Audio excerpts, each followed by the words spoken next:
Okay, moving right along from setting up your client, receiving your retainer, getting all their, basics set up. What's next? Usually, once they pay the retainer, that's everybody's cue that we can invest time, energy, and efforts into the project. Okay, and usually it's the designer, right? They're going to go in, and if they're not, this is usually where I'm telling everybody you can go ahead and start setting things up so that way it takes you through the process of requesting your quote and all of that good stuff. Okay. So I'm in studio under projects, items. Okay. So I'm going to go right here, items. And that's this screen. Okay. We're going to take the blue button to set up our first item. You're going to click that and it will take you to this new page. You can see it's really new here. So in the event that you already have your vendors picked out, you can go ahead and start setting them up if you already know. In the event that you don't, one of the generics that we didn't set up when we were doing it, yeah, I didn't do that. So I will set that up now. I will set up a TBD or to be determined vendor. It's a place card holder, and you just are going to really need to be mindful when using that because I have seen people use it all the way through, and that's not what you want to do. So despite there being a ton of different things to select, like I said, we're only going to always set up client or vendor for now. Okay. I will incorporate the use of others. However, in the beginning, and especially at new account setup or when you're not well versed, let's stick to this so that way, it's a very clear distinction of, are we paying them or are they paying us type of thing. Okay. And it's mostly because you want certain things to flow, and until you know where that is, I teach it this way. It's a lot less mistakes. So that being said, I am going to set up my very first one, which again, this is my practice. It's not standard. So I do TBD, to be determined.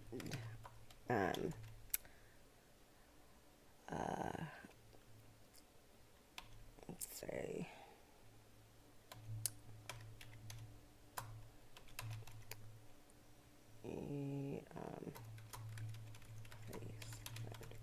so you are going to replace it. I try to make it very obvious so that way we don't use it.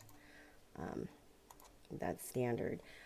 Typically I would go in there and set up codes, but I'm not because I don't want want to really use this. This is just a place card holder when usually when doing budgets, right? Or when kind of just building this project out. However you do that. Okay. So I'll show you as we move forward.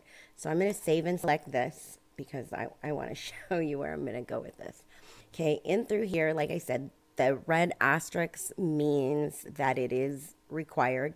And whenever I don't know what it's going to be, I just take the first one, which is accessories. Okay. You can change it to whatever you want, but it's really just a place card holder to move forward. Okay. And remember how I said when we use our clients, I set up an individual room list. I want to show you what that is. So right now, when you select the drop down, there is no immediate room list because we have to add the rooms. We've created the room list, but we didn't add any rooms. And the reason I do that is because if you selected commercial or residential, you would have a ton of options, right?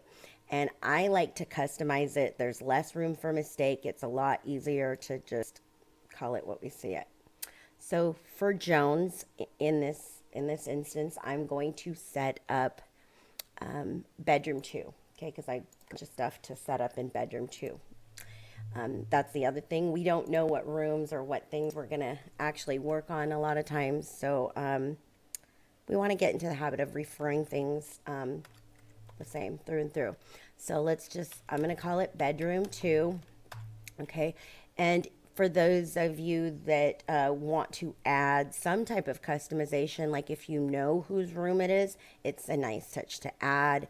If you know it's like the red room or the green room or blue, whatever, distinction you want to do, you can do that. Or I'm just going to say Jenny's room. Okay, so it's too many. Let's see. Hold on. Can't have this. I know. Doesn't like to have the possessive. So whatever your preference is. So I'm going to go ahead and leave it at that. So bedroom 2 will be Jenny's room.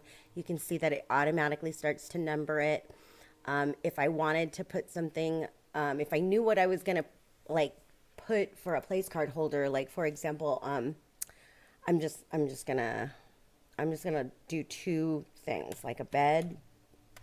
Let's just call it bed. Let's do bedroom 2 bed.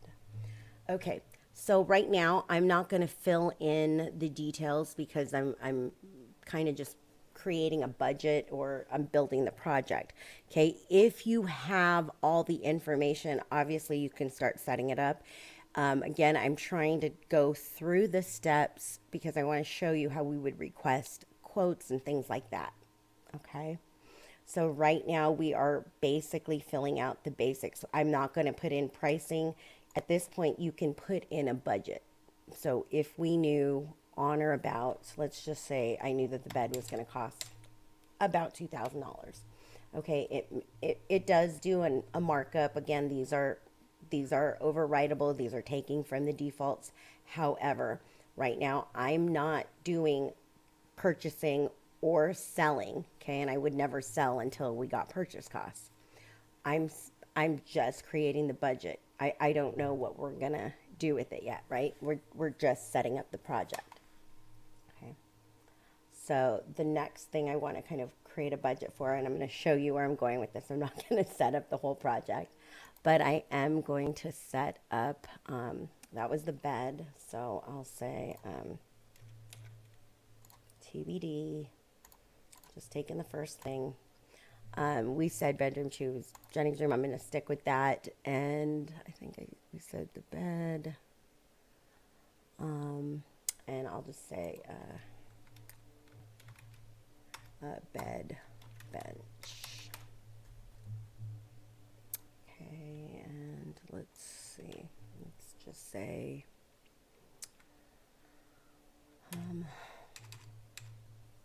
just call it 2000.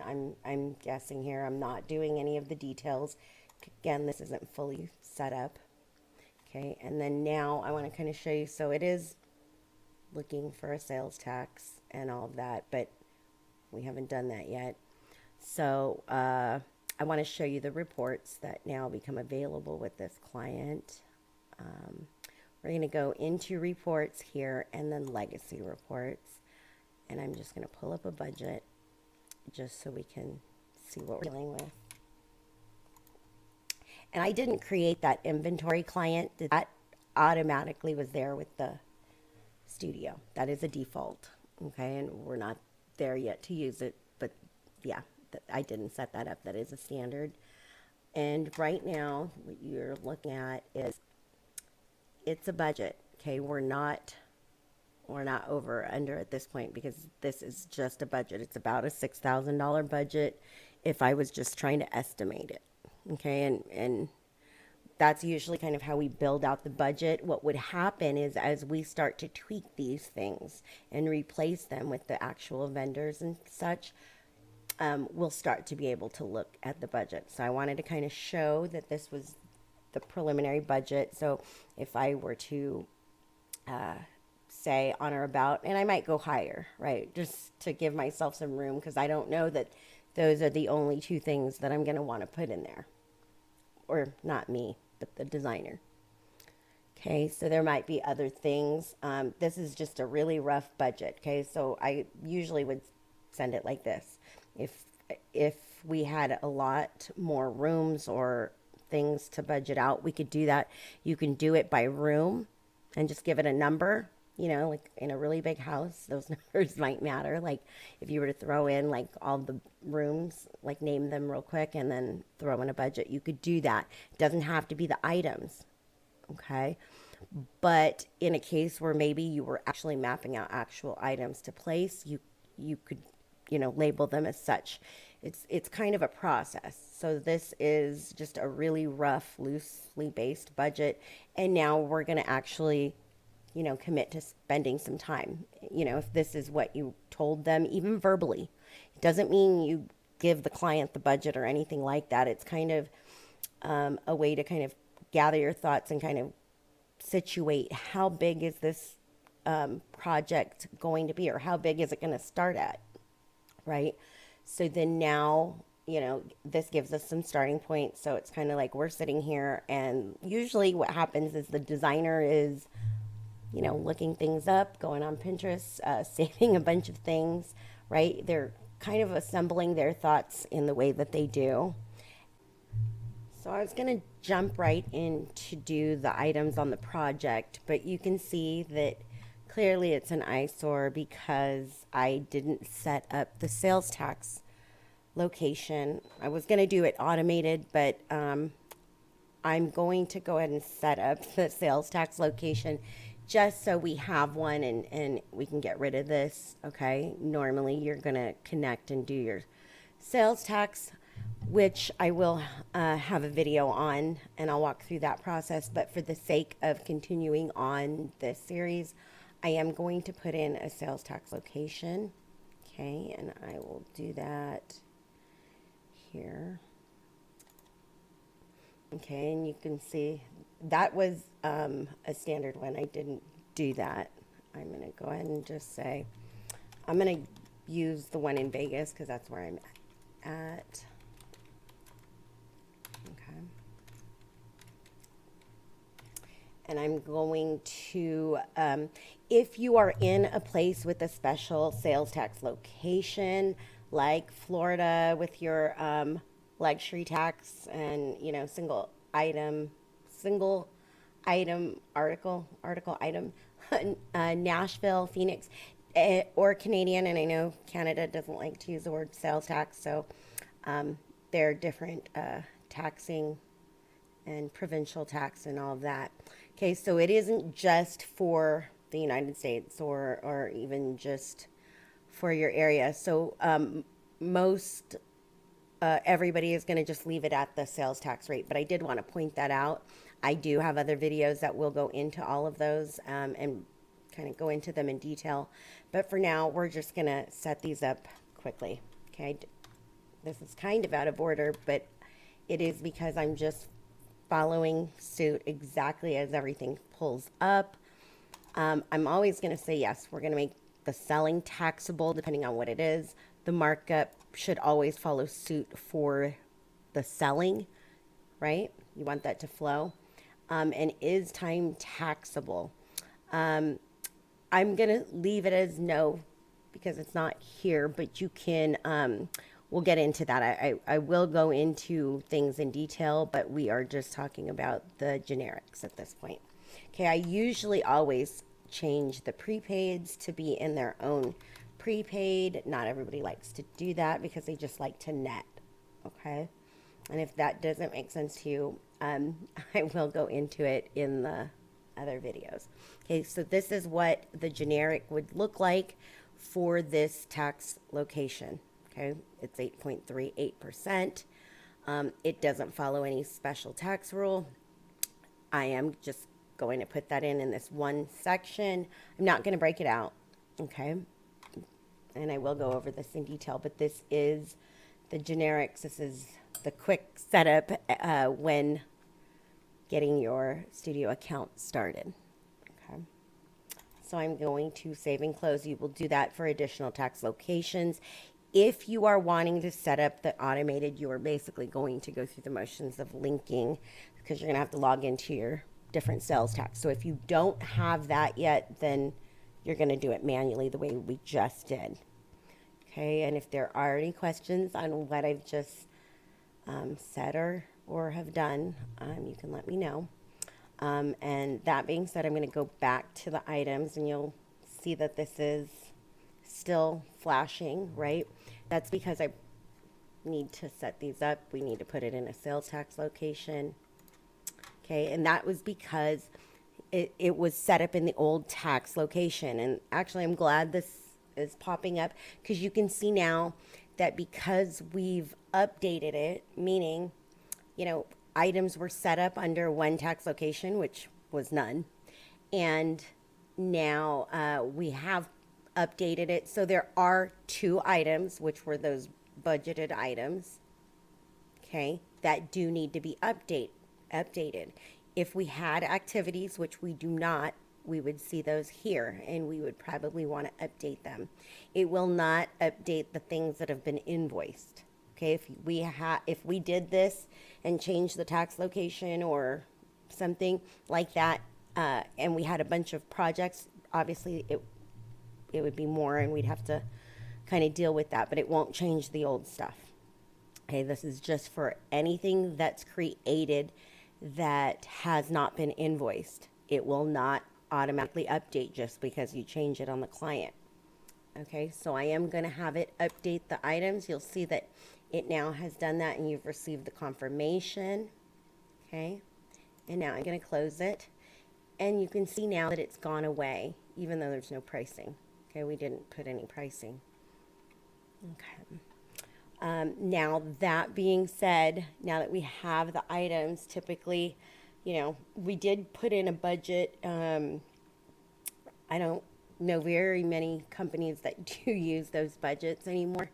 But in a case like this, we are going to replace this by updating the place card holders. Anytime you see this TBD and PCH, I consider that a place card holder. I try to make it very, very clear that it doesn't, we don't want to use it. These should never have a purchase order against it. It should never be anything more than a place card holder. Okay, because TBD means to be determined, and we have no way of tracking that. Okay, so yeah, you don't want to leave it. You definitely want to update everything, because that's also how the defaults work, right? In order for a default for a vendor to work, you'd have to use the vendor. So, but these do have the budgeted pricing on them. Okay. So the next